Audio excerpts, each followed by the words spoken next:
hamparan tanah Bharatawarsha yang agung, tersebutlah sebuah kisah yang tak lekang oleh waktu.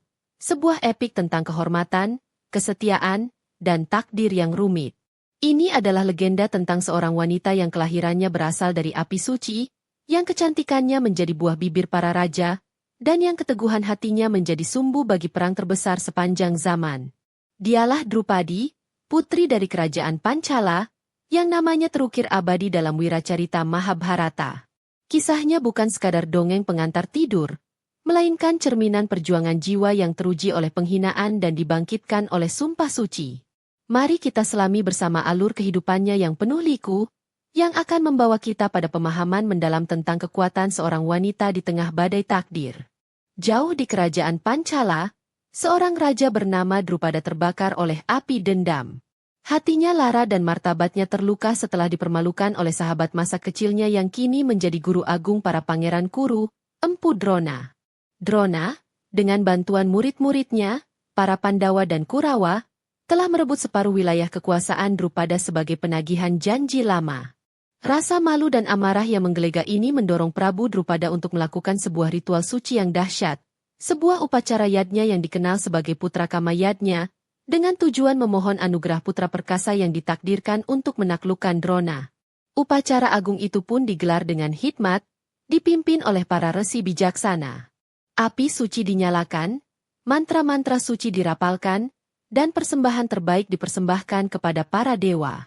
Prabu Drupada menumpahkan seluruh hasrat dan dendamnya ke dalam kobaran api, memohon kekuatan yang mampu meruntuhkan keangkuhan lawannya. Langit seakan merestui permohonan yang didasari oleh dendam membara tersebut. Getaran gaib terasa di seluruh penjuru istana, pertanda bahwa permohonan sang raja telah didengar oleh kekuatan semesta. Dari pusat kobaran api yang menjulang tinggi, muncullah sesosok satria muda yang gagah perkasa, lengkap dengan baju zirah dan senjata di tangannya. Dialah Drestatyumna, putra yang terlahir untuk menjadi panglima perang dan algojo bagi Empu Drona. Namun, keajaiban tidak berhenti sampai di situ. Setelah kemunculan Drestatyumna, dari api yang sama, lahirlah seorang putri dengan kecantikan yang tiada tara. Kulitnya sedikit gelap namun bercahaya.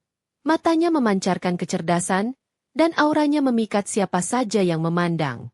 Dialah yang diberi nama Drupadi, atau Yatnyaseni, yang berarti, ia yang lahir dari api persembahan. Kelahiran Drupadi bukanlah tanpa tujuan. Para dewa telah menakdirkannya untuk menjadi benang merah yang akan menyatukan takdir para ksatria besar di zamannya. Ia dilahirkan bukan hanya sebagai putri Prabu Drupada, tetapi juga sebagai katalisator perubahan besar yang akan membersihkan daratan Arya dari kejahatan dan ketidakadilan. Kelahirannya dari api seolah menjadi pertanda bahwa hidupnya akan senantiasa dikelilingi oleh gejolak, semangat yang membara, dan penderitaan yang memurnikan jiwa, layaknya emas yang ditempa dalam api. Sejak kecil, Drupadi tumbuh menjadi gadis yang tidak hanya cantik jelita, tetapi juga cerdas dan berhati mulia. Ia mempelajari berbagai ilmu pengetahuan dan kesusastraan, serta memahami seluk-beluk tata negara dari ayahnya. Prabu Drupada sangat menyayanginya. Namun di dalam hatinya ia juga menyimpan sebuah harapan besar. Selain membalaskan dendamnya melalui Drestatyumna, ia bertekad putrinya akan menikah dengan ksatria terhebat di dunia, yaitu Arjuna dari Trah Pandawa, yang kemasyurannya sebagai pemanah ulung telah ia dengar. Harapan inilah yang kelak menjadi dasar dari sebuah sayembara agung yang akan mengubah jalan hidup Drupadi selamanya. Tatkala Drupadi beranjak dewasa, kecantikannya yang legendaris menyebar ke seluruh penjuru negeri, membuat banyak pangeran dan raja berhasrat untuk mempersuntingnya. Menyadari hal ini, dan untuk memenuhi sumpahnya menikahkan Drupadi dengan ksatria terbaik, Prabu Drupada mengumumkan sebuah sayembara besar. Sayembara ini dirancang dengan sangat sulit. Sebuah ujian yang hanya bisa ditaklukkan oleh ksatria dengan keahlian memanah tingkat dewa. Persyaratannya begitu berat sehingga banyak yang meyakini tidak akan ada yang mampu memenangkannya. Di tengah arena yang megah, sebuah sasaran berupa replika ikan dari logam dipasang pada puncak sebuah tiang yang sangat tinggi. Ikan tersebut terus berputar pada porosnya. Tantangannya tidak berhenti di situ. Para peserta tidak boleh melihat langsung ke arah sasaran. Mereka harus membidik dengan hanya melihat pantulan ikan tersebut pada sebuah wajan berisi minyak yang diletakkan di bawah tiang. Busur yang digunakan pun bukan busur biasa, melainkan sebuah busur pusaka yang sangat berat dan kokoh, yang bahkan untuk mengangkatnya saja membutuhkan kekuatan luar biasa. Para ksatria dari berbagai kerajaan berkumpul di Pancala. Di antara mereka hadir para Kurawa yang dipimpin oleh Duryodhana, Raja Salya dari Madra, Sisupala dari Cedi, dan Karna, sahabat setia Duryodhana yang dikenal sebagai pemanah hebat. Satu persatu mereka mencoba peruntungan. Namun, jangankan membidik sasaran, mengangkat busur pusaka itu saja mereka tidak mampu. Keangkuhan mereka runtuh di hadapan tantangan yang mustahil tersebut. Hanya karena yang dengan perkasa mampu mengangkat dan merentangkan tali busur itu, membuat seluruh hadirin menahan napas. Namun, tepat ketika Karna akan melepaskan anak panahnya, Drupadi maju dan bersuara dengan lantang.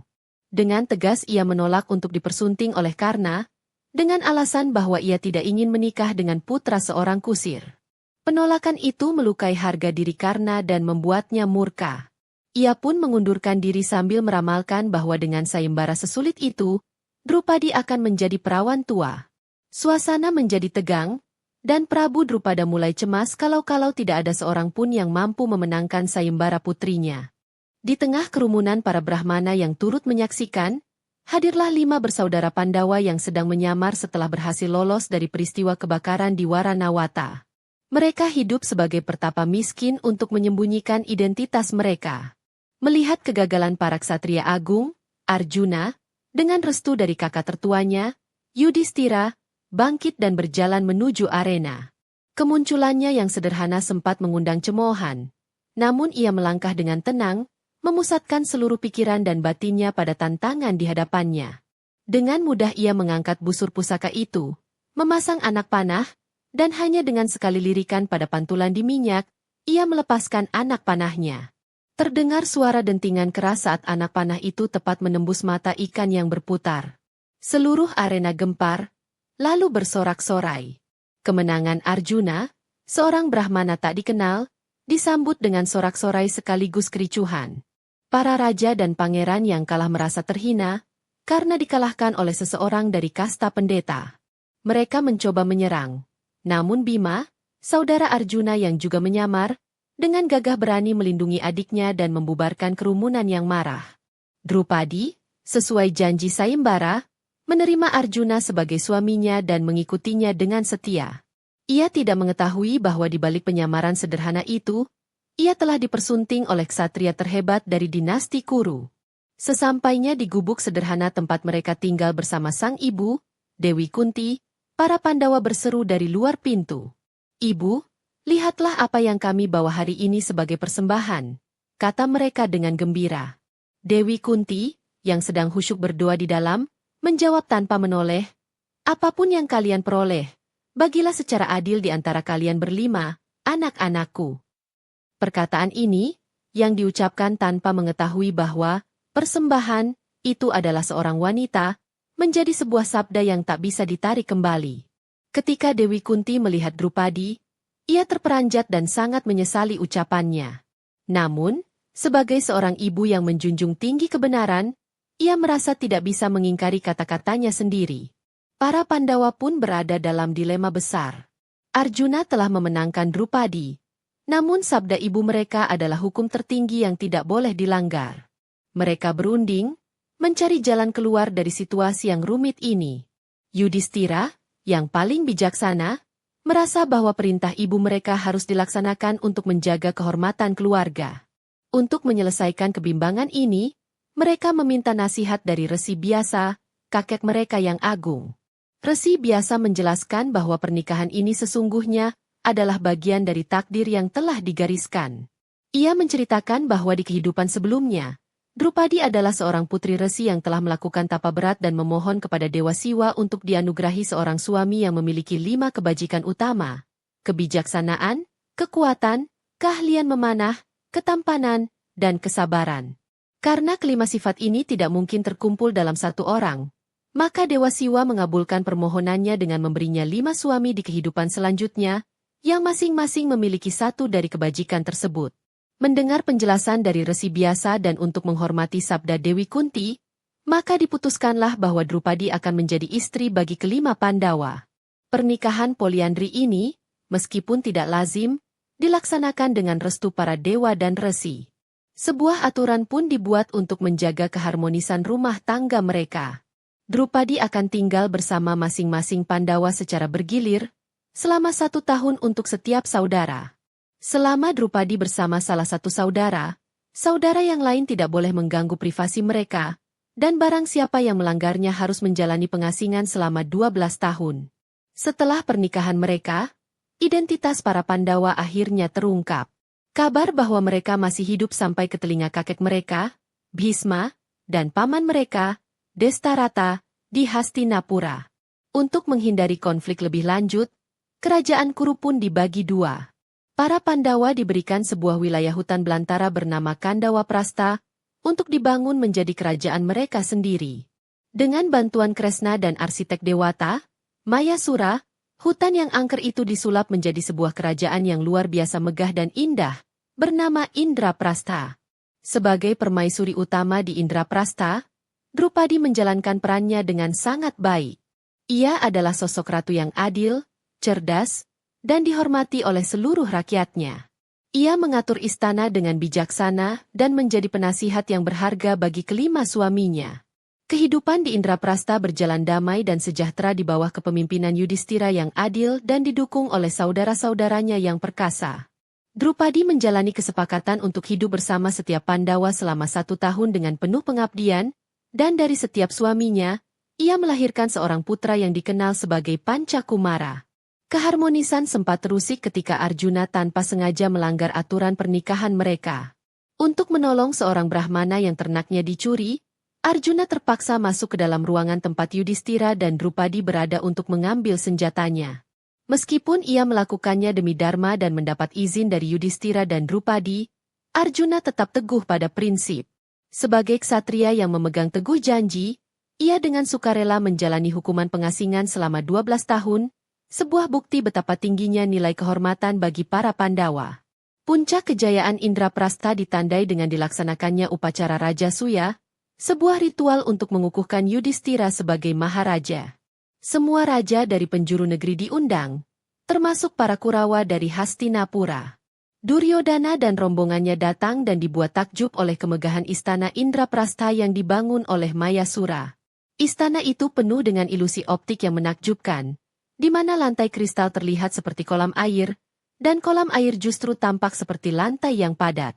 Dalam kunjungannya, Duryodana yang iri dan bingung, terjatuh ke dalam sebuah kolam yang ia kira adalah lantai. Melihat kejadian itu, Drupadi, bersama beberapa pelayan, tidak dapat menahan tawa dan melontarkan sebuah kalimat yang dianggap sangat menghina oleh Duryodana. Drupadi berkata, putra orang buta ternyata buta juga.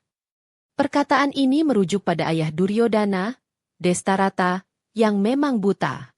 Meskipun mungkin diucapkan tanpa niat jahat yang mendalam, kalimat itu menancap di hati Duryodana, membakar benih-benih iri hati dan kebencian yang sudah ada menjadi api dendam yang berkobar-kobar. Benih dendam yang ditanam di Indraprastha tumbuh subur di hati Duryodana sekembalinya ia ke Hastinapura. Didorong oleh hasutan pamannya yang licik, Sangkuni, ia merancang sebuah rencana jahat untuk merebut semua kekayaan dan kehormatan Pandawa. Sangkuni menyarankan untuk mengundang Yudhistira, yang ia tahu memiliki kelemahan dalam permainan dadu, untuk sebuah permainan persahabatan di Balairung Agung Hastinapura. Yudhistira, sebagai seorang ksatria, tidak dapat menolak undangan tersebut karena dianggap sebagai tindakan pengecut. Permainan dadu pun dimulai. Dengan dadu ajaib milik Sangkuni yang selalu mengeluarkan angka sesuai kehendaknya, Yudhistira terus-menerus mengalami kekalahan. Hasratnya untuk memenangkan kembali apa yang telah hilang membuatnya buta. Satu persatu, ia mempertaruhkan dan kehilangan seluruh hartanya. Kerajaannya, istananya, kekayaannya, hingga saudara-saudaranya, Nakula, Sadewa, Arjuna, dan Bima. Akhirnya, dalam puncak keputusasaan, ia mempertaruhkan dirinya sendiri dan kalah, menjadikan seluruh Pandawa budak para Kurawa. Sangkuni, yang belum puas, menyeringai licik dan berkata, masih ada satu harta yang kau miliki, Yudhistira. Pertaruhkan Drupadi. Dalam kebingungan dan kekalutan, Yudhistira melakukan kesalahan terbesar dalam hidupnya. Ia mempertaruhkan Drupadi, istrinya, dan sekali lagi, Dadu Sangkuni memastikan kekalahannya. Suasana di Balairung menjadi hening seketika. Kemenangan ini disambut dengan sorak-sorai dari pihak Kurawa. Duryodana, dengan penuh kemenangan, memerintahkan adiknya, Dursasana, untuk menyeret Drupadi ke Balairung. Dursasana dengan kasar mendatangi kamar Drupadi. Saat itu, Drupadi sedang dalam masa datang bulan dan hanya mengenakan selembar kain. Ia menolak untuk datang, mempertanyakan hak Duryodana atas dirinya karena Yudhistira telah kehilangan dirinya sendiri sebelum mempertaruhkannya. Namun, Dursasana tidak peduli. Ia menjambak rambut Drupadi yang panjang dan menyeretnya dengan paksa melintasi istana menuju Balairung, di hadapan para sesepuh seperti Bhisma, Drona, dan Widura yang hanya bisa terdiam membisu penuh rasa malu dan tak berdaya. Di tengah Balairung, Drupadi dihina dan dilecehkan. Duryodana bahkan menyingkap pahanya dan memerintahkan Drupadi untuk duduk di pangkuannya. Puncak dari penghinaan itu adalah ketika Duryodana, dalam luapan kebenciannya, memerintahkan Dursasana untuk melucuti pakaian Drupadi di hadapan semua orang yang hadir. Dursasana tertawa jahat dan mulai menarik ujung kain sari yang dikenakan Drupadi. Para Pandawa hanya bisa menunduk dalam amarah dan ketidakberdayaan, terikat oleh status mereka sebagai budak. Penghinaan ini menjadi luka terdalam bagi kehormatan Pandawa dan Drupadi. Di tengah puncak keputusasaan, saat Dursasana dengan beringas menarik kainnya, Drupadi memohon pertolongan. Ia memandang ke arah para tetua Kuru, Bhisma sang kakek, Drona sang guru, dan Widura sang paman. Namun mereka semua tertunduk, terperangkap dalam dilema antara dharma dan kesetiaan pada raja. Merasa tak ada lagi harapan dari manusia, Drupadi memejamkan mata dan menengadahkan hatinya, menyerahkan seluruh kehormatannya kepada satu-satunya pelindung sejati. Dengan segenap jiwa ia berdoa memanggil nama Kresna. Doa yang tulus itu sampai kepada Kresna. Seketika, sebuah keajaiban terjadi di Balairung Hastinapura. Setiap kali Dursasana menarik kain sari yang dikenakan Drupadi, selembar kain baru secara gaib muncul menggantikannya. Dursasana terus menarik tanpa henti. Namun kain itu seolah tak ada habisnya, terus membalut dan melindungi tubuh Drupadi. Tumpukan kain sari berbagai warna mulai menggunung di tengah Balairung. Sementara Dursasana akhirnya jatuh tersungkur karena kelelahan, napasnya terengah-engah.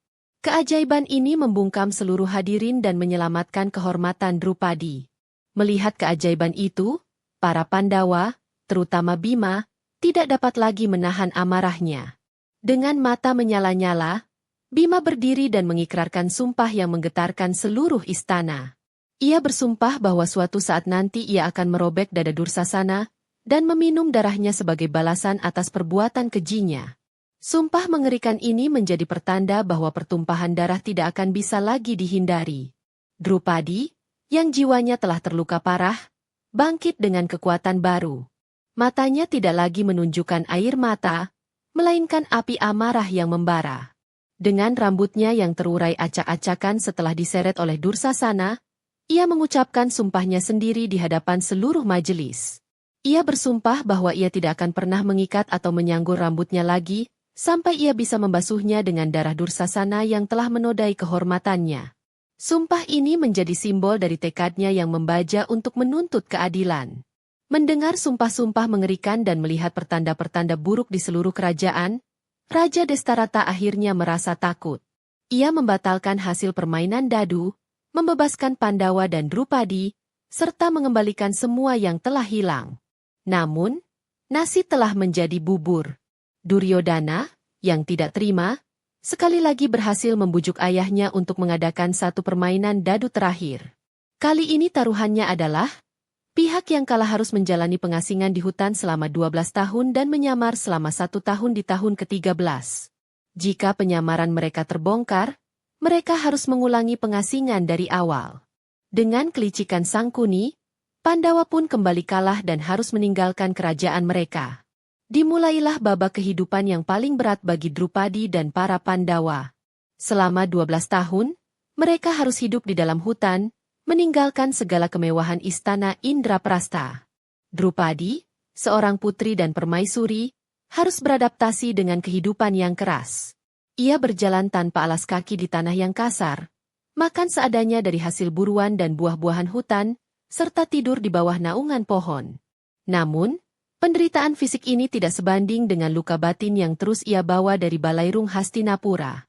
Selama masa pengasingan, Drupadi tetap menjadi sumber kekuatan bagi para suaminya.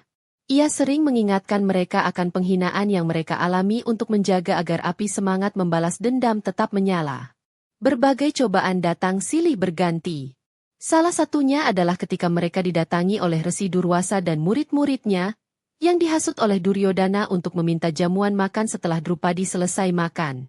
Mereka tahu bahwa panci ajaib Akshaya Patra milik Pandawa tidak akan bisa mengeluarkan makanan lagi jika Drupadi sudah selesai makan. Sekali lagi, Kresna menyelamatkan mereka dengan memakan sebutir nasi sisa dan membuat seluruh rombongan resi merasa kenyang. Cobaan lain yang lebih berat adalah ketika Drupadi diculik oleh Jayadrata, ipar para Kurawa, yang terpikat oleh kecantikannya saat para Pandawa sedang berburu. Para Pandawa dengan cepat mengejar dan berhasil menangkap Jayadrata. Bima hendak membunuhnya. Namun Yudhistira mencegahnya demi menjaga perasaan saudari mereka, Dursala, istri Jayadrata. Sebagai hukuman, mereka menggunduli kepala Jayadrata dan mempermalukannya sebelum melepaskannya. Peristiwa ini semakin memperdalam permusuhan antara Pandawa dan sekutu Kurawa. Setelah 12 tahun berlalu, tibalah masa penyamaran selama 1 tahun. Mereka memilih kerajaan Matsya yang dipimpin oleh Raja Wirata. Mereka semua mengambil identitas baru. Yudhistira menjadi seorang ahli permainan dadu bernama Kangka, Bima menjadi juru masak bernama Balawa, Arjuna menjadi guru tari bernama Urehanala, Nakula menjadi perawat kuda bernama Grantika, dan Sadewa menjadi penggembala sapi bernama Tantipala. Drupadi sendiri menyamar sebagai seorang Sairandri, atau penata rias, yang melayani Ratu Sudesna. Disinilah ujian terberat selama pengasingan terjadi. Kicaka, panglima perang kerajaan Matsya sekaligus saudara Ratu Sudesna, terpikat pada kecantikan Drupadi. Ia terus-menerus mencoba merayu dan melecehkan Drupadi. Drupadi mengadu pada ratu. Namun sang ratu tidak berdaya menghadapi saudaranya yang sangat berkuasa. Pada puncaknya, Kicaka secara terbuka menghina dan menendang Drupadi di balairung istana Raja Wirata. Malam itu, Drupadi yang putus asa mengadu kepada Bima. Dengan amarah yang meluap, Bima menyusun rencana dan akhirnya membunuh Kicaka dengan tangan kosong, meremukkan seluruh tulangnya hingga tak berbentuk. Kematian Kicaka membuat gempar seluruh kerajaan. Kematian Kicaka yang misterius dan kehebatan para pelayan Raja Wirata akhirnya menarik kecurigaan Duryodana. Ia menduga bahwa para Pandawa bersembunyi di kerajaan Matsya. Untuk membongkar penyamaran mereka, Kurawa melancarkan serangan ke Matsya tepat setelah masa penyamaran 1 tahun berakhir. Arjuna, dengan samaran Urehanala, maju seorang diri menghadapi seluruh pasukan Kurawa dan berhasil memukul mundur mereka. Identitas para Pandawa pun terungkap, namun mereka telah berhasil menyelesaikan masa hukuman mereka dengan sempurna. Misi perdamaian yang dipimpin oleh Kresna gagal total, karena keangkuhan Duryodana yang menolak memberikan bahkan sejengkal tanah pun kepada Pandawa. Perang besar di Kurukshetra pun tak terhindarkan lagi. Drupadi, dengan rambutnya yang masih terurai, menjadi pengingat abadi bagi para Pandawa tentang tujuan perang ini, menegakkan kembali kehormatan dan keadilan. Selama 18 hari, pertempuran dahsyat berkecamuk, menelan korban ksatria-ksatria besar dari kedua belah pihak. Satu persatu sumpah yang terucap di balairung Hastinapura mulai terpenuhi. Pada hari ke-16 perang, Bima akhirnya berhadapan dengan Dursasana. Dalam duel yang mengerikan, Bima berhasil mengalahkan lawannya. Ia merobek dada Dursasana, meminum darahnya, dan kemudian membawa sisa darah itu kepada Drupadi. Dengan darah musuh bebuyutannya itu, Drupadi akhirnya membasahi rambutnya yang telah terurai selama 13 tahun. Sumpahnya telah lunas. Tak lama setelah itu, Duryodana pun tewas di tangan Bima, mengakhiri perang Bharatayuddha dengan kemenangan di pihak Pandawa. Kemenangan itu harus dibayar dengan sangat mahal. Drupadi harus menanggung duka yang mendalam ketika kelima putranya, Pancakumara, dibunuh secara keji saat sedang tertidur oleh Aswatama, putra empu Drona. Setelah perang usai dan Yudhistira naik tahta di Hastinapura, para Pandawa dan Drupadi memerintah selama bertahun-tahun. Namun, Mereka akhirnya merasa jenuh dengan kemewahan duniawi dan memutuskan untuk melakukan perjalanan suci terakhir menuju puncak Himalaya. Sebuah perjalanan untuk melepaskan diri dari ikatan dunia. Dalam perjalanan suci yang disebut Mahaprastanika itu, Drupadi adalah yang pertama jatuh dan wafat. Ketika Bima bertanya mengapa istri mereka yang setia harus gugur pertama kali, Yudhistira menjelaskan bahwa meskipun Drupadi mencintai mereka semua, hatinya memiliki sedikit kecondongan dan cinta yang lebih besar untuk Arjuna. Kisah hidup Drupadi, yang dimulai dari api dan diakhiri di hamparan salju abadi, mengajarkan kita sebuah pesan moral yang mendalam. Kisahnya adalah tentang kekuatan kehormatan seorang wanita, tentang bagaimana penghinaan dapat membangkitkan tekad yang lebih kuat dari baja, dan bahwa keadilan pada akhirnya akan menemukan jalannya, meskipun harus melalui jalan penderitaan yang panjang dan berliku.